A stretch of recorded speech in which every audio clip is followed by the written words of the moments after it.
Assalamualaikum warahmatullahi wabarakatuh. Perkenalkan, nama saya Novi Cambarwati dari Prodi Ilmu Komunikasi Universitas Muhammadiyah Bengkulu. Di sini saya akan memenuhi tugas dari mata kuliah pengantar psikologi dari Ibu dosen pengampu Ibu Lidiawati. Materi yang akan saya bawakan adalah tentang emotion. Apa sih emotion tersebut? Emotion adalah, menurut Kartono, tergugahnya perasaan yang disertai dengan perubahan-perubahan dalam tubuh. Contohnya adalah menegang dan jantung kita berdebar. Dengan emosi, manusia dapat merasakan senang, sedih, cemburu, cinta, aman, takut, semangat, bahkan merasakan jijik, dan lain-lain. Sini ada beberapa contoh dari macam-macam bentuk muka kita.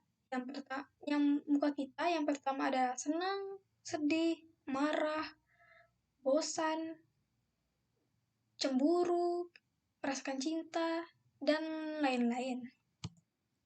Reaksi emosi dan perasaan. Emosi merupakan mekanisme bawah sadar yang mengontrol perilaku. Perasaan merupakan representasi emosi yang disadari atau tidak disadari.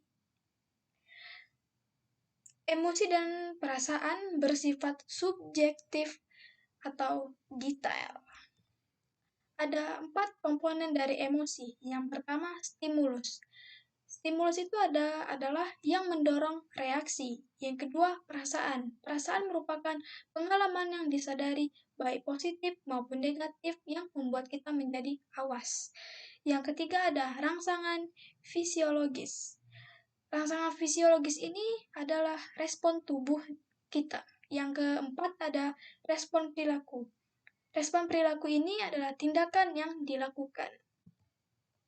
Fungsi dari emosi ada yang pertama fungsi adaptif, yang kedua ada komunikasi, yang ketiga ada hubungan sosial, yang keempat adalah perkembangan moral dan sosial, yang kelima ada sumber kesenangan dan sakit.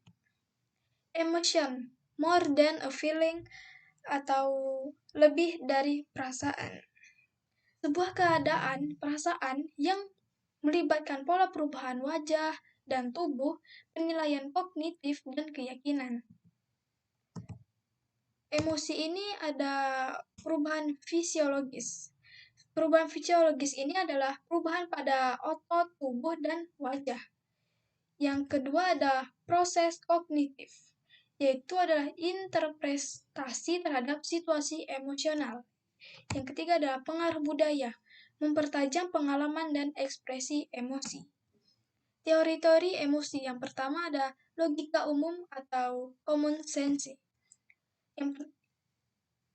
Common sense ini adalah stimulus mendorong emosi, menghasilkan perasaan emosi, dan kemudian perasaan ini menghasilkan perubahan fisiologis dan perilaku.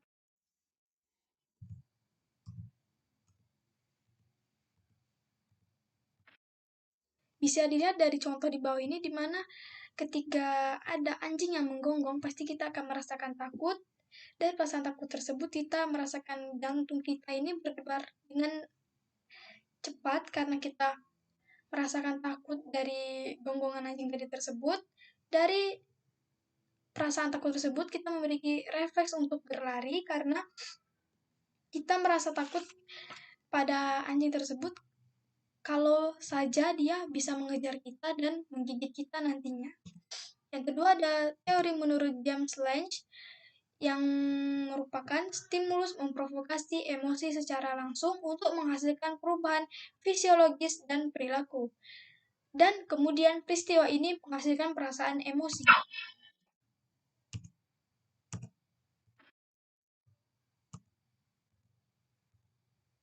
Sama seperti contoh yang menurut common sense tadi, yaitu kita merasakan takut karena gonggongan anjing tersebut.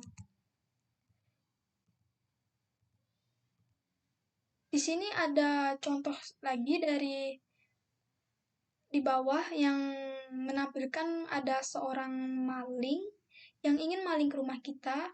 Kita juga merasakan jantung kita berdebar lebih kencang karena kita merasakan takut jikalau maling tersebut bisa membunuh kita karena dia menggunakan senjata tajam.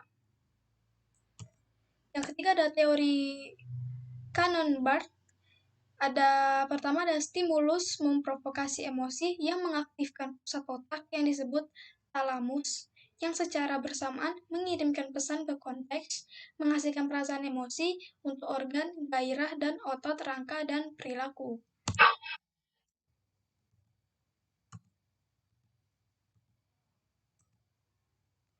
Contohnya itu sama seperti yang teori-teori berikutnya, yaitu gonggongan anjing itu membuat kita berpikir kalau kita itu memiliki rasa takut karena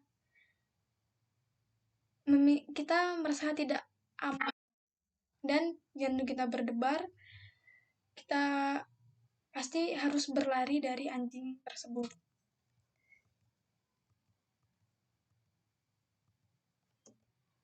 Contoh selanjutnya ada di gambar tersebut terdapat kotoran ya. Dari kotoran tersebut kita merasa takut kalau seandainya kita terinjak dan memiliki bau yang menyengat, kita pasti ada memiliki reaksi yang seperti gambar di bawah. Yang kelima ada facial feedback hypothesis. Otot-otot wajah mengirim pesan ke otak bahwa keduanya mengidentifikasikan emosi yang kita rasakan dan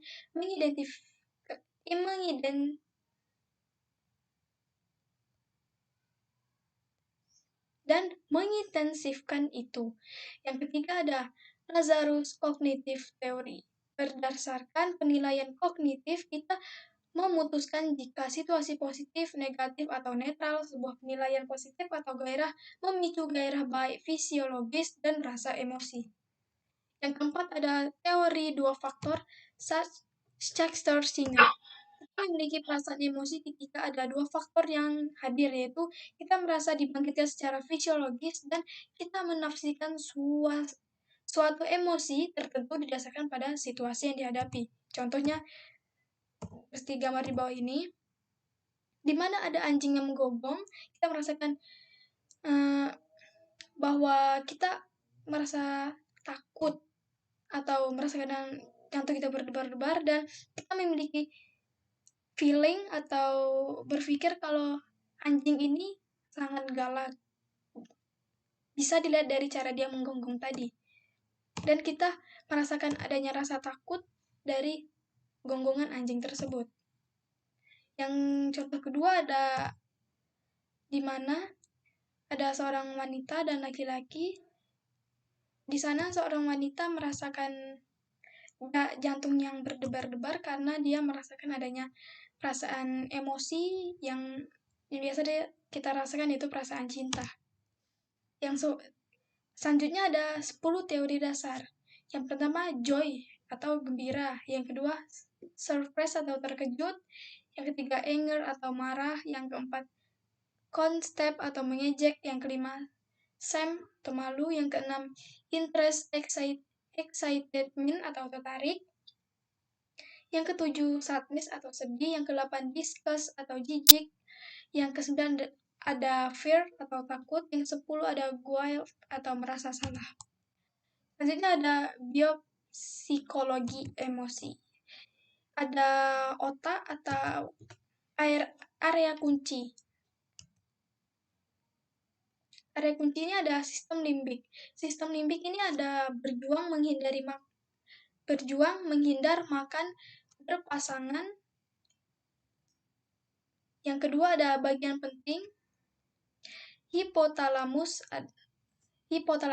berubah detak nafas atau jantung selama proses bertempur atau lari.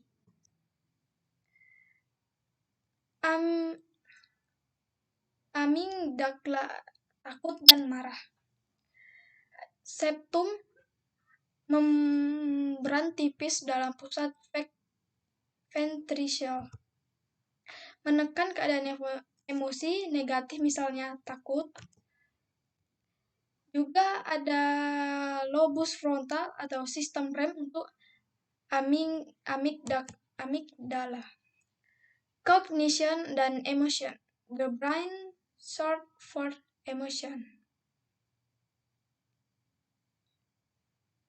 Di contoh gambar di bawah, di mana kita kondisi-kondisi dan perasaan kita saat berjumpa dengan objek-objek yang menurut kita seram. Selanjutnya adalah biologi dan emotion. Dengan gairah,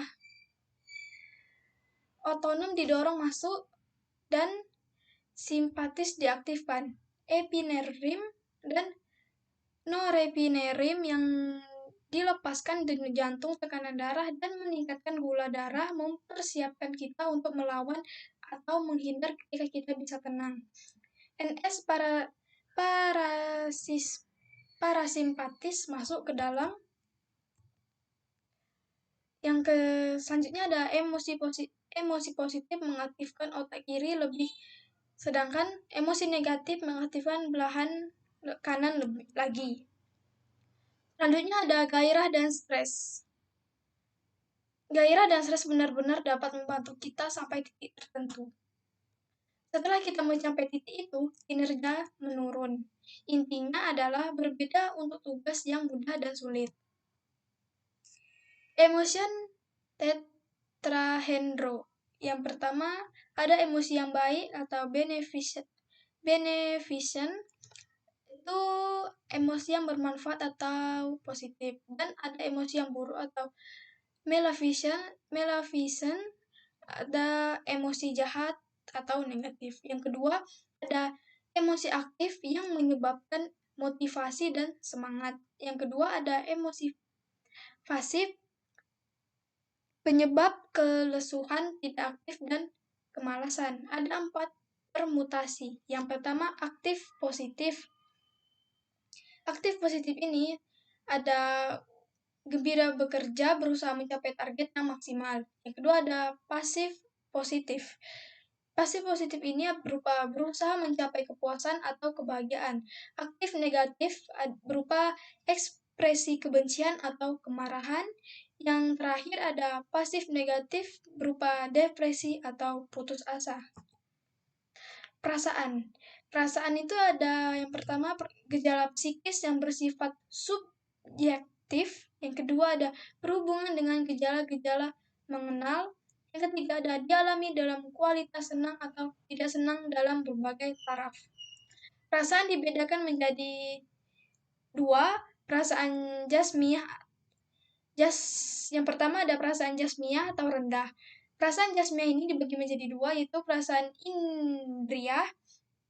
Perasaan indriyah adalah perasaan yang berhubungan dengan perangsang panca indera seperti asin, pahit, sedap, dan lain-lain. Yang kedua ada perasaan vital. Perasaan ini adalah perasaan yang berhubungan dengan keadaan jasmani seperti perasaan segar, loyo, tidak berdaya, dan sebagainya. Selanjutnya ada perasaan rohanium atau luhur. Perasaan rohanium ini dibedakan menjadi 6. Ya, yang pertama ada perasaan keagamaan. Ini yang berhubungan dengan agama. Perasaan intelektual. Perasaan ini yang berhubungan dengan hasil kerja pikiran. Yang ketiga ada perasaan kesusilaan. Perasaan ini berhubungan dengan tata krama. Yang keempat ada perasaan keindahan. Perasaan ini berhubungan dengan seni.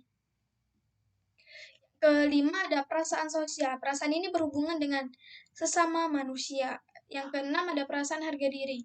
Perasaan ini berhubungan dengan penilaian orang lain terhadap diri sendiri. Yang selanjutnya ada perasaan menurut Linschoten. Yang pertama itu ada suasana hati. Suasana hati ini adalah rasa yang terkandung di dalam situasi kejiwaan yang dapat berlangsung lama.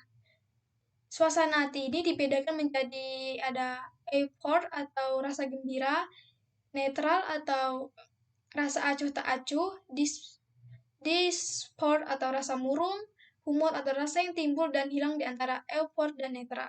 Yang kedua ada perasaan dalam arti sempit. Perasaan dalam arti sempit adalah suatu rasa yang berkaitan dengan situasi konfrontasi antara harga diri dengan harga yang lain, sehingga menimbulkan nilai yang berbeda-beda rasanya bagi setiap orang. Misalnya, melihat suatu objek. Misalnya objek A timbul rasa tertarik, tetapi bagi objek B timbul rasa muak. Hal ini sangat tergantung pada nilai pribadinya dan nilai objeknya. Yang ketiga ada emosi. Emosi adalah suatu rasa yang menyimpang dari batas normal, sehingga kadang-kadang kita sulit menguasai diri dan terganggu penyesuaiannya dengan lingkungan. Perbedaan antara emosi dan perasaan. Emosi merupakan intensitas lebih kuat dari perasaan. Emosi dapat menimbulkan gangguan organis, sedang sedangkan perasaan tidak bisa. Macam-macam perasaan yang lain. Ada perasaan simpati. Simpati ini kecenderungan untuk merasakan seperti perasaan orang lain atau feeling with another person. Yang kedua ada perasaan empati. Empati ini ikut ambil bagian dalam perasaan orang lain dan dirasakan seolah-olah kita ikut mengalaminya atau feeling into a person. Itulah tadi penjelasan yang bisa saya sampaikan tentang materi emotion. Kalau ada salah saya mohon maaf. Wassalamualaikum warahmatullahi wabarakatuh.